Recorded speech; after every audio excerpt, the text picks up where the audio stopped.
Bien le bonjour. Ce mois de février 2022 a été placé sous le signe du rattrapage d'œuvres que je n'avais pas encore eu le plaisir de découvrir.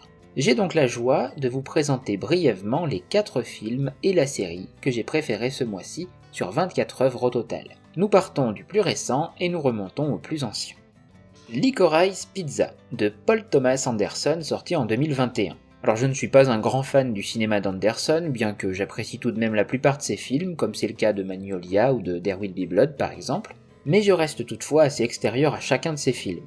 Mais ce ne fut pas le cas de Licorice Pizza que j'ai beaucoup aimé. L'histoire se passe en 1973 à Los Angeles, nous retrouvons un nombre considérable de personnages, mais les deux qui nous intéressent sont Gary Valentine, lycéen, et Alana Kane, de quelques années son aîné. Amusé par l'assurance de l'adolescent qui la drague ouvertement dès leur première rencontre lors de la photo de classe dont Alana est présente comme assistante du photographe, il lui donne rendez-vous le soir même pour faire plus ample connaissance. Intriguée, elle se présente au rendez-vous et les aventures de nos deux compères commencent. Ce film respire la jeunesse et une certaine nostalgie des années 70. La photo est léchée et la bande originale est excellente. La ribambelle de personnages que nous voyons défiler n'est en aucun cas une gêne, bien au contraire même. Gary représente peut-être le mieux l'Amérique de cette époque-là, de par son initiative capitaliste impossible à canaliser. C'est un personnage complètement destructeur pour lui-même et pour les autres, mais on ne peut s'empêcher de l'aimer tant il est touchant. Alana est quant à elle le cœur du film qui bat de plus en plus fort, de plus en plus vite, à travers son parcours initiatique tout au long du film, dont la finalité n'a pas d'importance. Les deux acteurs sont brillants, mais Alana Haim, qui interprète Alana, est vraiment le gros point fort du film. Elle est bluffante. Je la connaissais absolument pas et je suis impatient de la voir jouer dans d'autres films.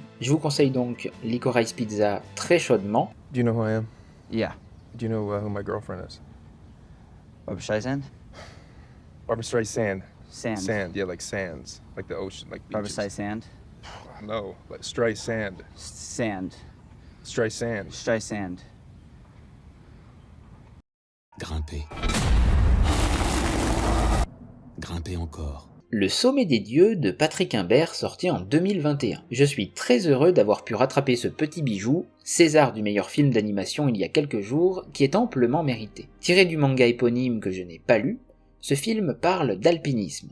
L'histoire suit un reporter, Fukamachi, qui pense reconnaître à Katmandou un alpiniste que l'on pensait disparu depuis des années, Abu Joji, qui est alors muni d'un appareil photo qui pourrait avoir appartenu à un ancien alpiniste qui serait potentiellement le premier homme à avoir atteint le sommet de l'Everest. Et ça se serait passé le 8 juin 1924. Et la clé serait justement cet appareil photo. Alors c'est un film qui se veut à la fois être un documentaire, un film d'aventure, un portrait psychologique, de quoi donner mal à la tête. Mais ça n'est absolument pas le cas, tout étant incroyablement bien calibré, faisant découvrir à la fois les gestes de l'alpinisme pour la survie ou l'ascension, de nombreuses destinées de personnages et de nombreux autres éléments propres au film d'aventure, que vous découvrirez en regardant cette petite merveille en 2D, qui pour le coup est avec le rythme du film l'énorme point fort. Ce Sommet des Dieux est un excellent film qui mérite vraiment d'être vu et qui porte haut les couleurs du cinéma français dont on se plaît à critiquer la qualité qui est pourtant indéniable. Et le cinéma d'animation français, c'est tout simplement l'un des meilleurs au monde, il suffit de voir le Sommet des Dieux pour le constater.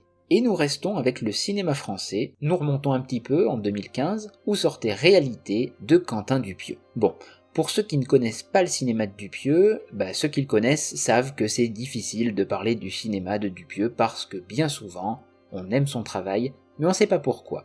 Et donc c'est très difficile d'expliquer ce qu'on sait pas. Réalité, c'est l'histoire de Jason, ou de Jason, je ne sais plus. En tout cas c'est Jason, qui veut réaliser un film d'horreur. Il va voir une connaissance à lui qui est producteur, et celui-ci accepte de financer son film, mais à une seule condition.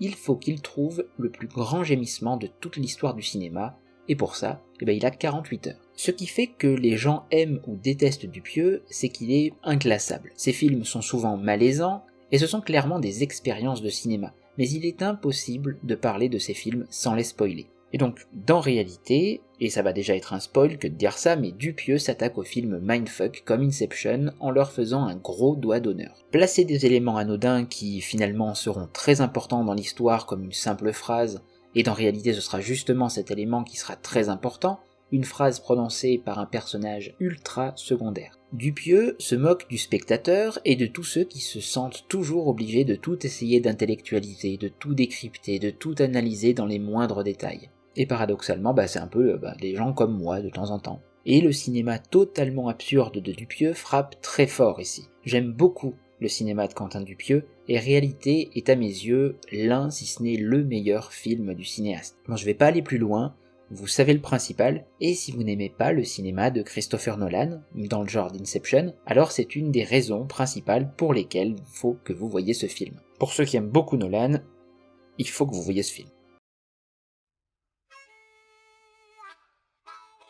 Partons maintenant en 1998 au Japon pour la série de cette vidéo. Série que je voulais voir depuis très longtemps et qui ne m'a absolument pas déçu, Cowboy Bebop de Watanabe Shinichiro. Une saison, 26 épisodes qui peuvent presque à l'exception des 3 derniers être regardés dans n'importe quel ordre. L'histoire n'a pas vraiment d'importance, si ce n'est qu'à la suite d'un accident survenu sur la Lune, la vie sur Terre est devenue impossible et les humains sont donc partis coloniser d'autres planètes. On va suivre les quelques occupants du vaisseau qui s'appelle le Bebop, le commandant, Jet Black, et le très charismatique Spike Spiegel, 2 chasseurs de primes, qui seront rejoints par Faye Valentine et Ed. Bon voilà, l'histoire est vue et revue, pourtant, l'originalité dans cette série est absolument folle grâce à tout ce qu'il y a autour. Un aspect film noir, une bande originale assez jazz, absolument magnifique, des arts martiaux chinois, du space opéra, beaucoup d'autres références culturelles qui parviennent à ne pas être indigestes, mais à donner quelque chose de génial, car elles viennent toutes s'imbriquer dans ce qui nous est montré et viennent ainsi enrichir l'univers. Chaque épisode se suffit à lui-même et va venir expérimenter différents éléments, sautant de la comédie à l'action, au suspense, en passant par des moments très touchants d'humanité et de doute. Chaque épisode est unique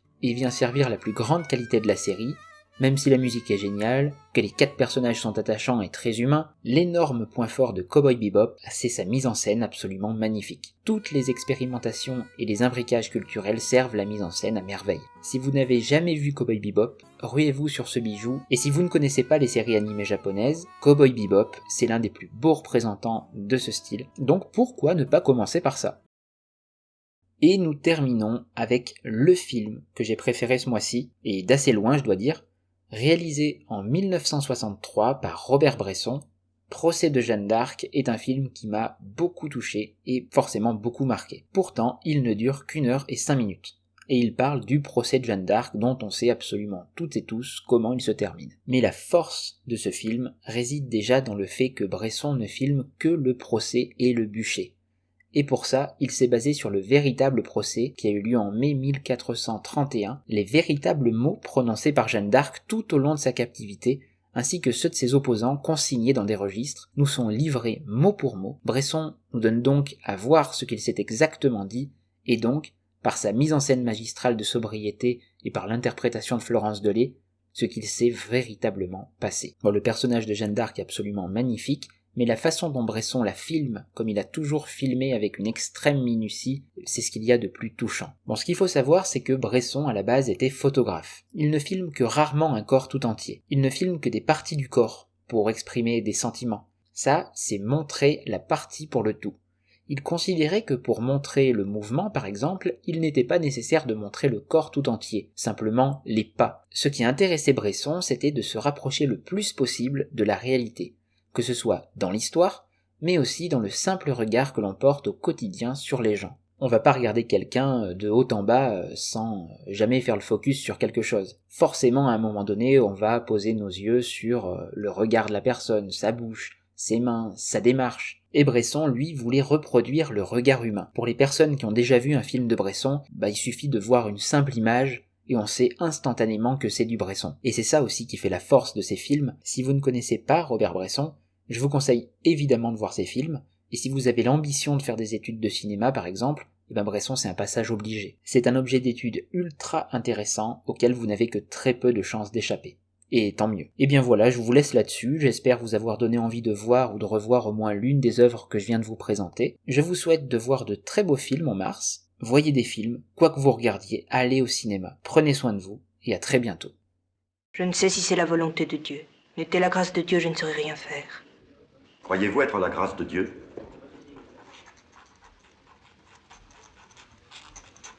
Si je n'y suis, que Dieu m'y mette, et si j'y suis, que Dieu m'y tienne. Kubrick mes couilles.